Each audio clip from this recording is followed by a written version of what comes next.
Well, let's dig a little bit deeper into that because some people might be listening to this and thinking, Bonfire Night?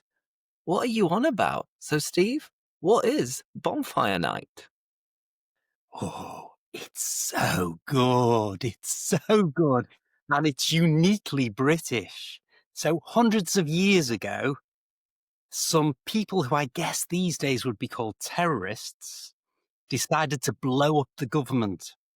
And they got some barrels of gunpowder and went to the Houses of Parliament in London. That's next to Big Ben, which is obviously the famous clock. And they hid away and they were going to blow up Parliament, but they were caught. And one of the main people involved was called Guy Fawkes. And he was caught and he was hung. And the king said, we're going to celebrate the fact that he was caught on November the 5th every year. And we're going to have big bonfires and we're going to set up fireworks. Hello, everybody. Good morning, good afternoon, good evening, and good night. And we are back for another little chinwag, another little chit chat to use some British English slang, phrases, and just provide you with some comprehensible input and English listening practice between two Brits. So he needs no introduction. You know who he is. Steve, how are you? And welcome back. I'm not too bad, thanks, Lewis, and thanks for having me on your podcast. It's a pleasure. We had our last little chat a few months ago, so tell us what's new and how's life? Fair to middling, I think is the right English expression. Fair to middling. I'm just doing fine, Lewis. I'm not the best and I'm not the worst I've been. Fair to middling. It's a nice expression. Exactly. I mean, we're recording this in November. It's getting a little bit colder. The days are getting a little bit shorter as well. It's a moment of the year where personally, I take advantage of the fact that days are shorter to kind of like hibernate a little bit. It's like I'm a bear and I'm going into hiding over winter where I'll just sit back, watch series, stay at home, save a little bit of money, and prepare myself to come out and reappear when days start to get a little bit longer. I've always suspected that you were part bear because you have all the hairy chest. I'm a little jealous of your hairy chest because I haven't got one. But I always suspected you were part bear, Lewis. There you have the proof, the confirmation. But yeah, do you do a similar thing in winter? Do you kind of like go out less, chill out more? No, to be honest, I look. My favorite day is in November, and my favorite day is today. I love Bonfire Night. I'm obsessed with Bonfire Night ever since I was a child. I've done videos on my channel about Bonfire Night and how much I love it. And tonight is the night. Okay, well, let's dig a little bit deeper into that because some people might be listening to this and thinking, Bonfire Night? What are you on about? So, Steve, what is Bonfire Night? Oh, it's so good. It's so good. And it's uniquely British. So hundreds of years ago, some people who I guess these days would be called terrorists decided to blow up the government. And they got some barrels of gunpowder and went to the Houses of Parliament in London. That's next to Big Ben, which is obviously the famous clock. And they hid away and they were going to blow up Parliament, but they were caught. And one of the main people involved was called Guy Fawkes. And he was caught and he was hung. And the king said, we're going to celebrate the fact that he was caught on November the 5th every year. And we're going to have big bonfires and we're going to set up fireworks and we're going to create a model, correct words, an effigy of this man called Guy Fawkes. And we're going to throw him on the bonfire and he's going to burn, which is a bit gruesome, really. It's a bit like Halloween, but it's even better. And ever since I was a child, we've always had bonfires in our back garden or went to organized displays. We saved our pocket money and bought fireworks, which is only legal around this time of year in the UK. And it's become legal around Christmas as well. But mainly it's bonfire night. All the supermarkets and shops are full of these fireworks. And we all let them off tonight. It's such a good party atmosphere. Exactly. And usually in every town and city, they'll have different places where you'll gather, everybody will get together. You'll have some kind of like food trucks as well. And everybody will go out. Usually it's a little bit chilly, it's a bit nippy, a bit cold. And then you just go look up at the sky, see all of these fireworks going off. And then you might be able to get a little bit closer to the bonfire to, warm yourself up a little bit. And in fact, knowing that you are from Liverpool, I think maybe the last bonfire night that I went to was in Sefton Park. I think it was because that was my last year of university. And Sefton Park, for those of you who don't know, is, I'd say, the main park, the biggest park in Liverpool. And there they have different events. And one of these events was to celebrate Bonfire Night. And since then, I don't think I've been in the UK for the 5th of November because I'll tend to go back home for Christmas, for Easter, for summer for quite a while. But November's never a moment to go back home, at least not in my family. So now you're saying it, I kind of miss it. I wish I was there today. It's I because of the jobs that we both do, we speak to people all around the world, teaching them English. And often, I'm sure, like me, you get asked when's the best time to visit. And I always say, make sure you come the end of October, early November, so that you can experience Bonfire Night. I'm like a big child when it comes to it. I absolutely love it. And some of, as you quite rightly say, some of the displays that are put on, of course, there's private little bonfires in people's gardens, but some of the displays that the towns and the cities put on are spectacular. Just spectacular. It's well worth visiting the UK on November the 5th.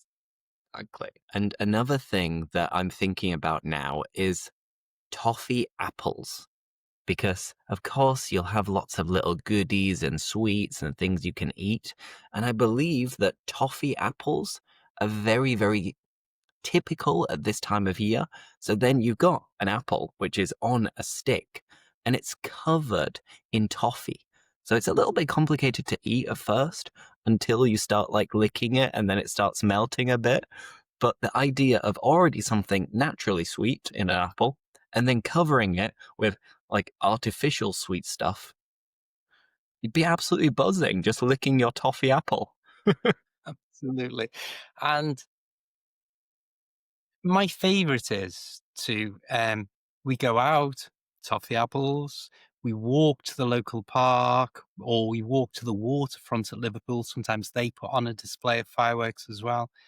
And on the way home, we always walk because on the way home, we'll stop in a chippy, buy a bag of Mhm. chips, and we're walking back, eating chips, and we see all the fireworks going off from all the displays all over the city. It's spectacular. Click perfect. And by the way, a chippy is a fish and chip shop. And some people sometimes ask me, fish and chips? What fish do you have? You just say fish. So it's usually two main fish. And you either have haddock or cod. Personally, I always go for haddock if I've got the choice. Steve, would you also go for haddock or cod? No, I'd go for cod, to be honest. Okay. Um, when I was young, I'm showing my age now. When I was young, fish and chips was a cheap meal. So I would be given money by my mum to go up to the local fish and chip shop, the local chippy, and I would buy a large chips for us all and maybe two fish that would be split because they were always enormous. Um, but now, not that long ago, I was in the city centre and I made the mistake of going to a well known tourist area called Albert Dock, and they have a Mhm. chippy. And I went in there and fish and chips were £14. Fish and chips, £14. I couldn't believe it. So it's become an expensive treat now, even though that was a touristy area. It's still, it's just become expensive. Inflation. Everything's going up, right? Everything's getting more expensive. Yes. Everything's going up except our wages. Exactly. What a time to be alive. Awesome. So we've already used a couple of nice phrases related to British slang, but let's keep doing it. So, as I've been doing in a few recent conversations, I'm going to keep sharing and stopping sharing a list of random conversation questions, which each include something British, whether that's a bit of slang, a phrasal verb, an expression. We'll take it in turns to ask and answer. And because we haven't prepared this, we might end up making up some answers and telling a few white lies, stretching the truth slightly. But I'll kick off with the first one, and I'm curious. Um, this one, the second question. Steve, do you know anyone who's a bit of a chatterbox? And if so, if they're so chatty, so talkative, how do you handle them? Let's be honest, Lewis. We both know that I'm a chatterbox. Because you're not going to meet someone that likes a natter, which is another word for chat, more than me. However, I love chatterboxes. I don't like people who are quiet. I like conversation. Um, Having said that, a few weeks ago, I made a video and it was about how to politely stop someone interrupting you or stopping them chat if you need to say something back to them. And Hmm. I think there was 3 or 4 techniques that I explained in the video of how to do this.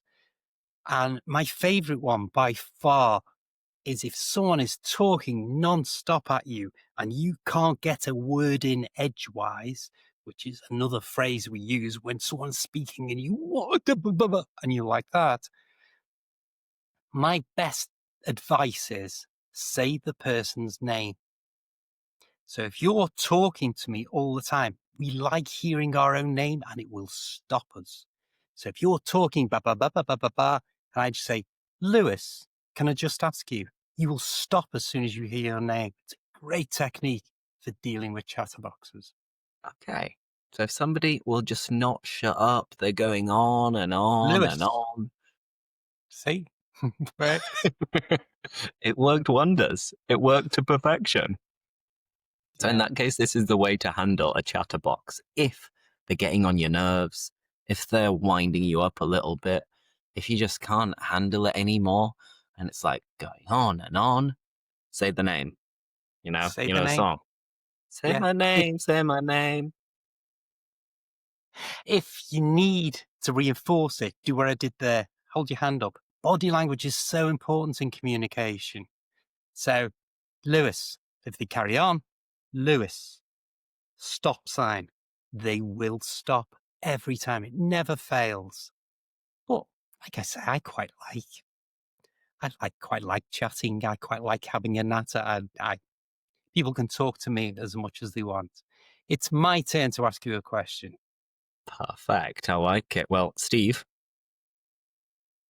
hold on.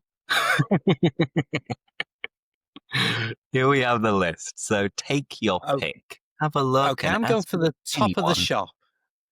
I'm going for the very top one. When was the last time you were absolutely gutted about something? Maybe you heard something, or maybe you did something, or something went wrong that you were trying to do. Great. Okay, I've got one. I've got an answer.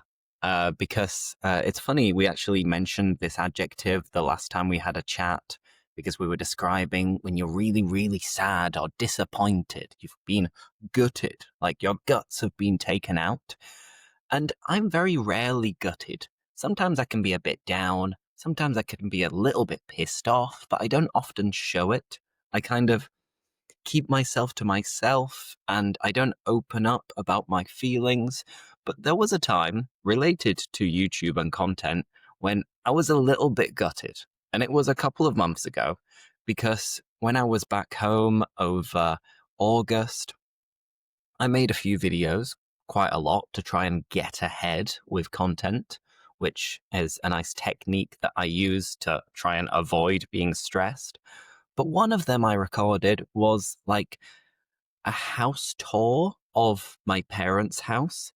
And I thought, oh, this is a nice video, comprehensible input, lots of vocabulary. My parents' house is quite nice as well. And I scheduled it, it went live, it was doing quite well. And then after a few hours, first my sister messaged me and was like, Lewis, I don't know how mum and dad are going to feel about this video. It's quite personal. Did you ask permission? And I was like, no, but I didn't do anything wrong. It's absolutely fine. I'm just showing the house. And then she was like, you should probably tell them and ask them if they want you to delete it or not. So then I asked them and they were like, Lewis, it's absolutely fine. But, for our own privacy, it's maybe better that you don't show certain rooms or certain things. So I was like, oh, you know, you're the boss, you're in charge, no worries. So I had to take down the video. And of course, it's no big deal. I wasn't absolutely devastated, but it was a Sunday. I was a bit hungover as well. I was watching TV and I was getting excited about a successful video. And then I was like, I'm going to have to delete it, aren't I? So at that moment, when I made that tough decision, I was gutted. Like, all that work for I nothing. feel for you. I totally feel that. It's like in Spanish, they have a great expression, the lo siento. I feel it in my heart. I feel it. You've just reminded me of one. That's Okay, to go do on. with I'm all YouTube ears. as well. It's to do with YouTube. And it's sort of your fault why I was gutted. Okay. Um, I watched a video you did where you looked around your flat and you stole, or at least you were wearing your girlfriend's slippers, Uh-huh. right? And I was inspired. I thought this is a really nice video. It's showing how people really live, and you learn English in the best possible way. The technical phrase I think as you've used is comprehensible input. That's a great way of learning a language. And I thought, I wonder if I could do something like this. Now, quite famously, I'm probably the only adult in the world that doesn't have a mobile phone. Okay. So I know that you use your phone to record. I don't have a phone to record. And my camera, the one I'm using now, well, I record it in my house so I can move it around, literally attached to my laptop if I want to record something. I Mm-hmm. thought I need a video camera that I can go around. So I treated myself. I'd had a good month on YouTube, so I treated myself and I bought this. Okay, looks fancy. So to put it in perspective, this is the size against my hand. Uh-huh. Okay. But it's got a trick. So this is the part that it works from. Mm-hmm. And you should see. So you should be able to see yourself now what I can see. You can see all my Uh-huh. messy room. You can see over. So if I go over there, you can see around my room. And it's all coming from this. Great. Does great video. Everything was marvelous. And no one really notices it. So I thought I'll go out in public and No one will even know. I'll just walk around like Lewis did in his flat and say, here is a tree. This is a postbox. Watch me cross the road. So difficult. So difficult to walk and talk at the same time. But I was determined. So let me take this up. It's magnetic. Uh-huh. Um, and of course, you can stick it on things like lampposts and just talk to the lamppost. So good. Love my little toy. So I thought, what I'll do is I'll talk about clothes. I'll make a video about clothing. Mm-hmm. And the best place that I could think to do this, where there would be lots of clothes, was in Marks and Spencer, the, Yeah. the famous British clothes store.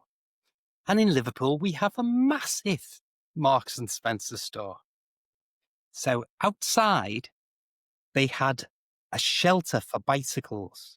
And I stuck the little camera on and I started. Today, I'm going to tell you all about British phrases for clothing. When I go into the most famous clothes store in England, Marks and Spencer, and you're going to come with me. Hi, I'm Steve. And I did a nice introduction, took it off, stuck it on, in I went. I was in that store for an hour. No problem going through the men's clothes. So this is a shirt, different sizes. This is a rail. I'm putting it on the rail.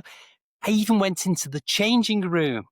I asked the assistant, and it's got a microphone built in. It was great. So can you tell me where the changing room is? I knew, but I wanted her to speak. Oh, yeah, the changing room's that way. Thanks very much. Off I went. Mm-hmm. Ladies, I wasn't so good at walking around because I'm a man walking saying, and this is a lady's bra. And that was horrible. But I did it.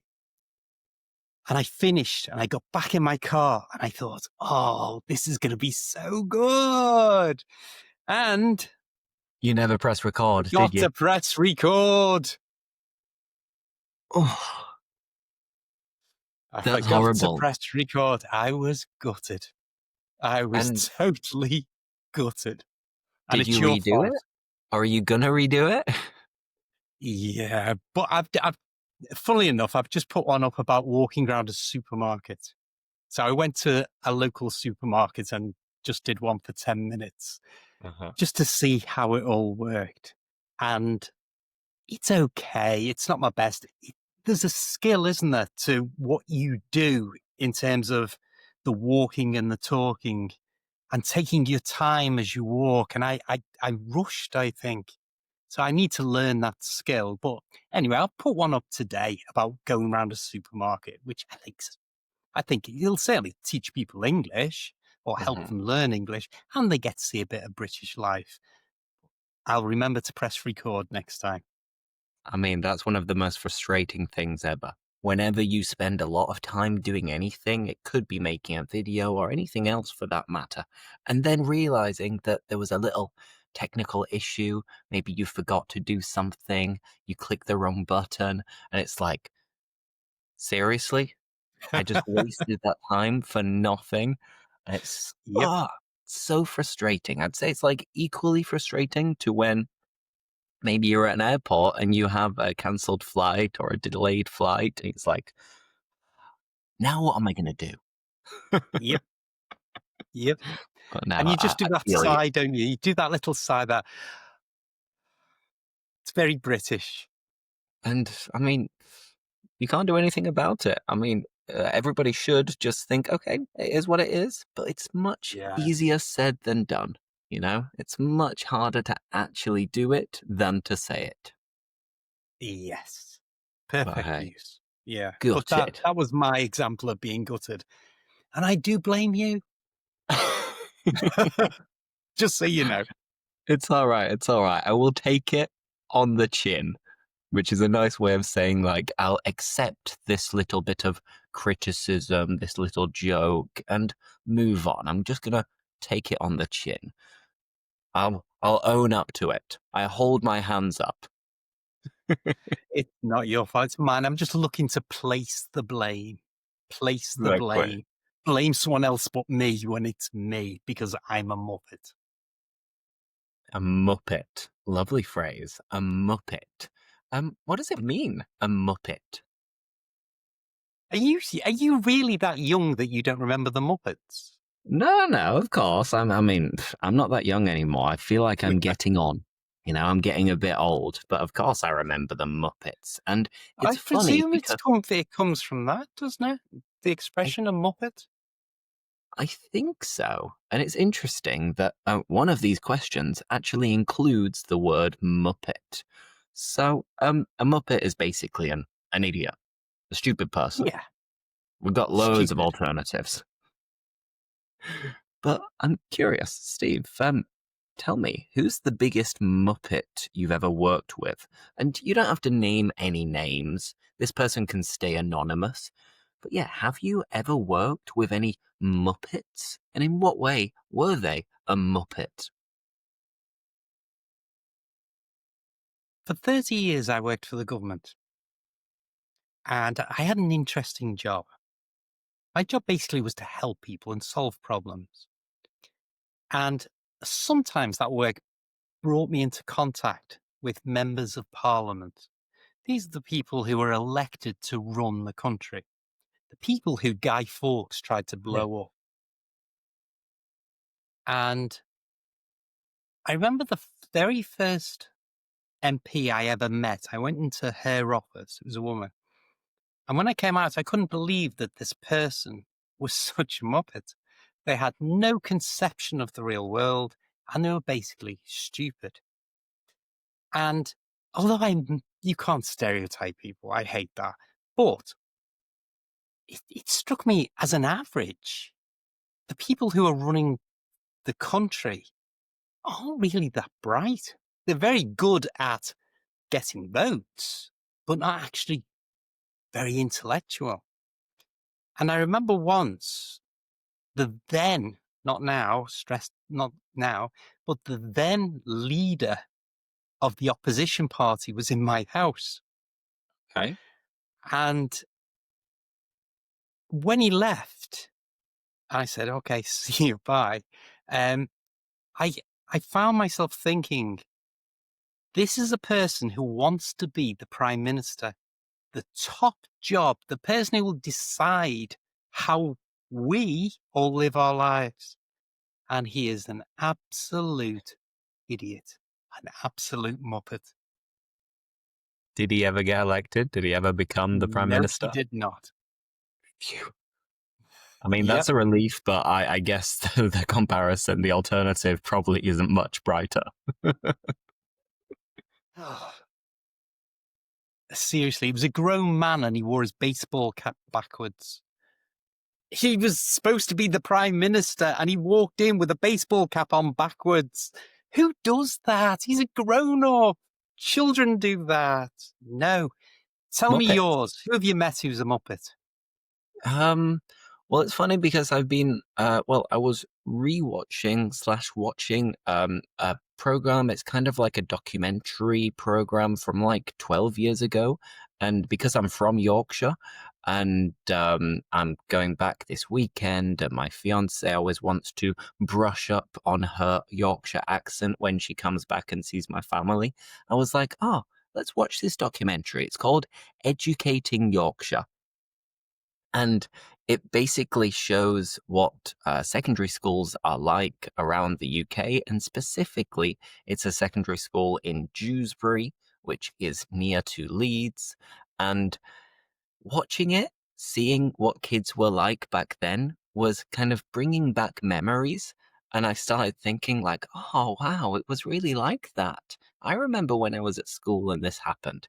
And I was thinking of Muppets who I knew from school because they'd focus on like maybe the bullies, the people who would misbehave quite a lot.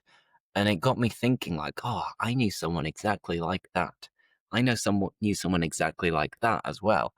And it was these Muppets who were usually showing off, trying to get attention without realizing that they're not doing themselves any favors, that they're only making life harder for themselves.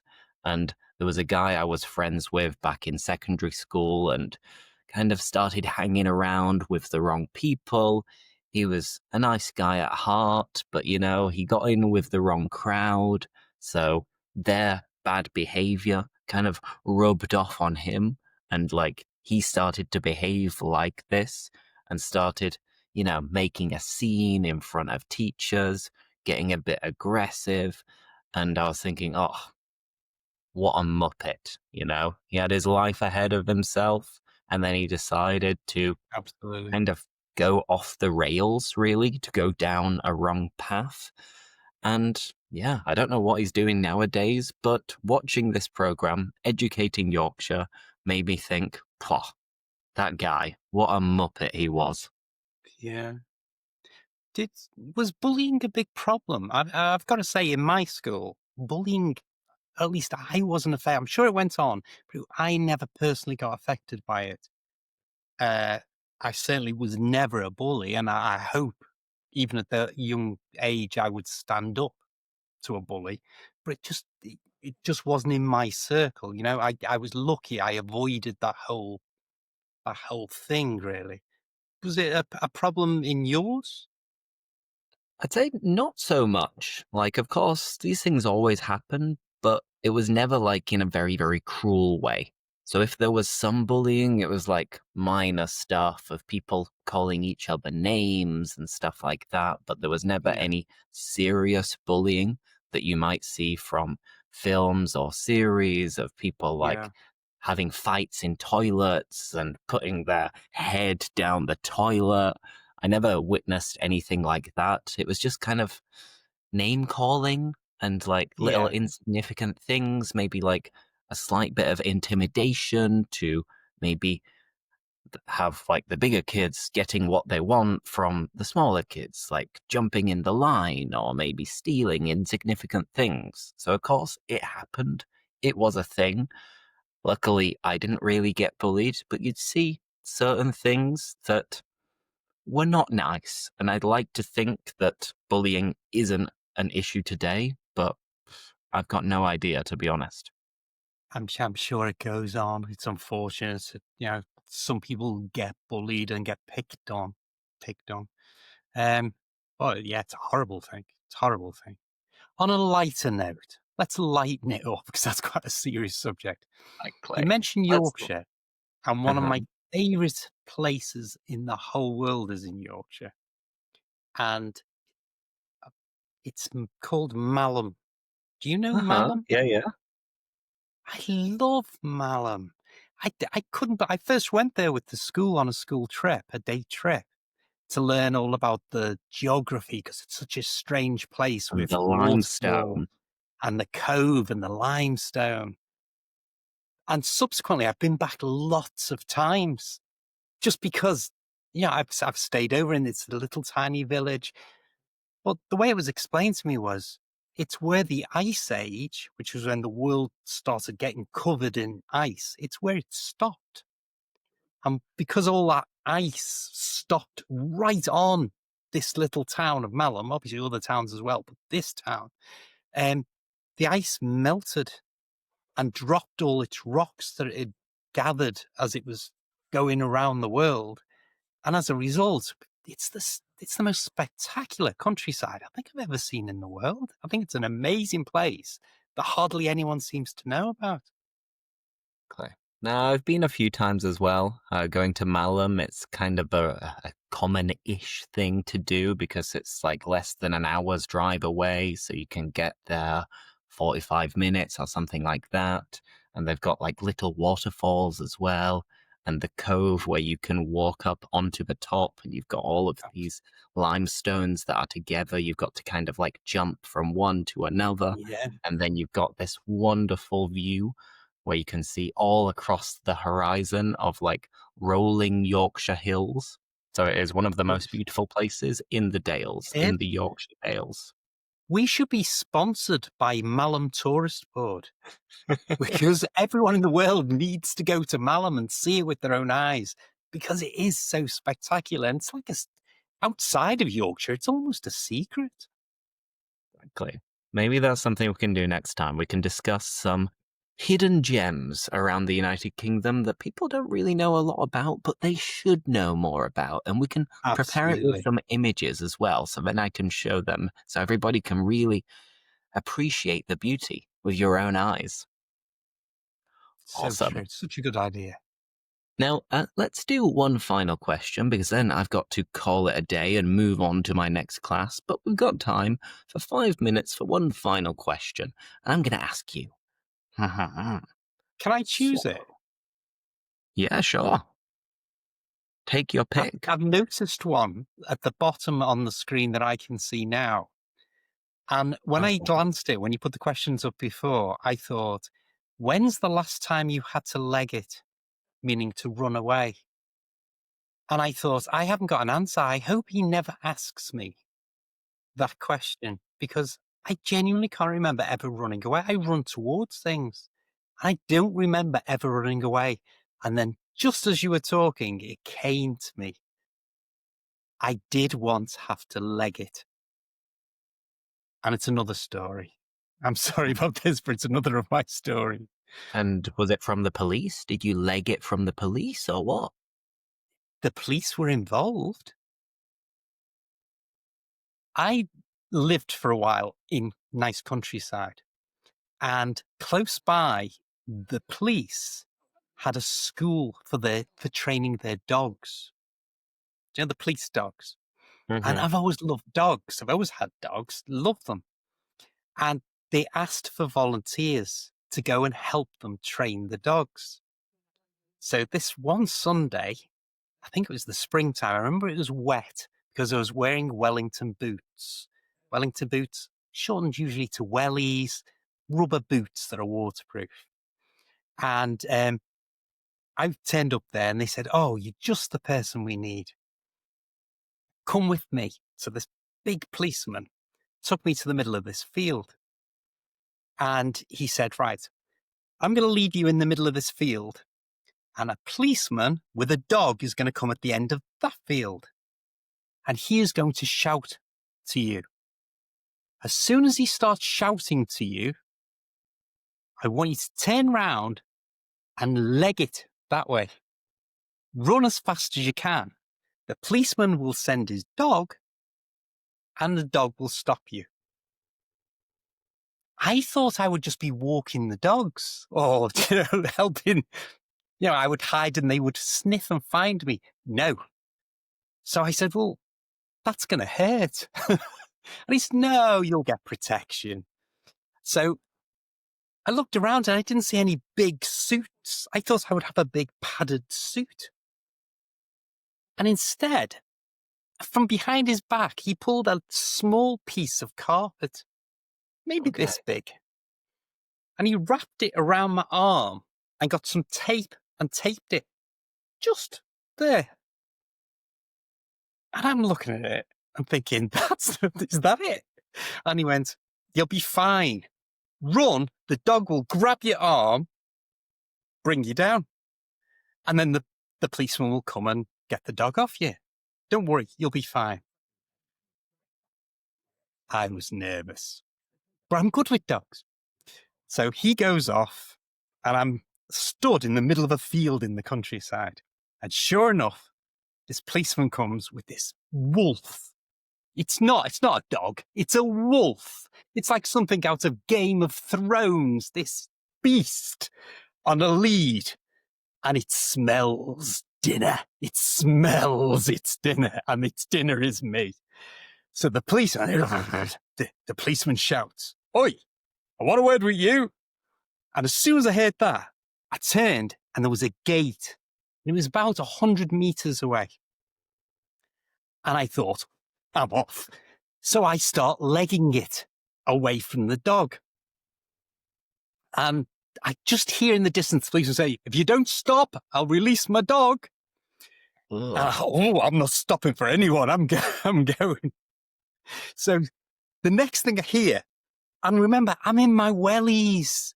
These are not like training shoes, running shoes. These are wellies, and I'm in a muddy field and I'm going as fast as I can. I can hear the dog. I can hear its breath and its paws as it pounds on the field towards me. My heart's racing, and I'm thinking, this is going to be bad. And suddenly, it takes my arm. It takes my arm and drags me to the floor. And I thought, none of the rest of me is protected. Stay on that. And I hear the policeman coming up, and he's running up like that, and the dog's really angry, like big eyes. And I'm like, oh, and I'm going, good boy, like this. And the policeman comes, gives the command, that the dog releases and goes and sits by him like that. And I was sat there like that, and the policeman said, are you all right? And he went, and I said, yeah, I think I'm fine. That was terrifying, but exciting at the same time. And he went, go and give him a kiss. And this big dog just ran over and starts licking my face. Aww. So, yes, that's the time I've legged it in my life. I ran away from a monster. I mean, I don't think I'd be able to do that. I imagine it was cool and, of course, a nice story to tell, but I'm a coward. I mention it many times. I'm an absolute chicken. So if I saw this big dog coming towards me, I think I would actually poo myself. It would be slipping, trying to get to you. That's like the distraction. So hopefully then the dog goes for the poo. But no. I never did it again. Can I just say it was a one-off experience, and I'm glad I did it. And it was, looking back now, like you say, it's a funny story. But at the time, I remember my heart racing as this thing was coming towards me, and he was beautiful, but holy moly, he was fast and he was powerful. Exactly. It's the importance of having dogs on your side. Don't get on the wrong side of them. Stay on their side. Perfect. All right. Well, I've got to head. I've got to go, in other words. But Steve, an absolute pleasure as always. And as we said, maybe the next time we can go over some hidden gems or places off the beaten track in the United Kingdom. We can prepare some photos and discuss where people should go outside of the typical cities and tourist attractions. I reckon it sounds like a good idea. So I think that would be marvelous for people who are coming to England. I don't know about you, but all my students say the same thing. Well, I'm coming to the UK. Where are you going? London. Well, where else are you going? Nowhere. I'm going to London. I'm seeing Big Ben, Buckingham Palace, Trafalgar Square, and then I'm flying out. And such a shame. The UK is beautiful. So many interesting things. I think it's a great idea, Lewis. Awesome. Well, we can shake on that. And thank you, everybody, for joining, for watching, for tuning in. If you like this, leave a like, follow us both, and we'll see you next time. So thanks, Steve, and thank you, everybody. You're very welcome. Cheerio. Bye.